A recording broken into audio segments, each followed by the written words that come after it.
As a young person, you may be wondering, when do your parents stop making medical decisions on your behalf so that you can take more charge of your health decisions? Let's have a think about that together. Maybe you're under 16 and wondering, when can you start accessing some help and advice around your sexual health, for instance, looking at different methods of contraception, say? You might have been offered the chance to have the HPV vaccine at school, or maybe people have started talking about the COVID-19 vaccine too. What happens if what you want is different from what your parents want for you? How do health professionals weigh it all up? How do they decide if you're capable of making decisions for yourself? For the most part, what we will try to do is to support you to speak to your parents or carers where that's viable. This is usually the best way of getting things done, having support for yourself. Sometimes though, we recognise that families can be fractious, that there can be arguments, and that perhaps actually making a decision by yourself might be the best thing to do in a certain situation. Let's think about what we do to weigh that up and how we make that decision next.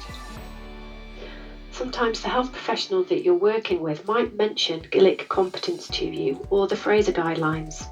This is guidance that's available to them, born out of legal cases, that they use to help them make a decision about your ability to consent to treatment.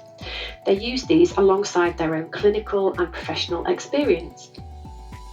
Various factors are taken into consideration, such as your age, your mental capacity, your maturity. We ask if you can see all the risks and benefits attached to the decisions that you want to make. We ask if you're aware of alternative options.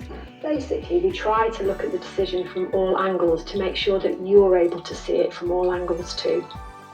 If we feel that you're being put under pressure to make a certain decision, or we can see that because of your mental health or your emotional health, you're not in your right frame of mind to make a decision, then we might decide that you're not able to consent to a treatment at that particular time. We try to put your best interests at the heart of each decision we're making. We also want to try and make sure that families are as involved in decisions as they need to be. Growing up, getting more mature, and taking responsibility for you and your health can be exciting. It can also sometimes feel a bit daunting. If you're still not sure what your rights are, you can always ask to speak to a school nurse or anyone else that might be involved with your family in terms of healthcare professionals. GPs are brilliant for this kind of advice too. If you want any more information about sexual health treatment and decision making, you can Google Your Sexual Health Matters. If you want some general information about consent and medical treatment, you can always visit the Derbyshire Family Health Service website. Thanks for listening today.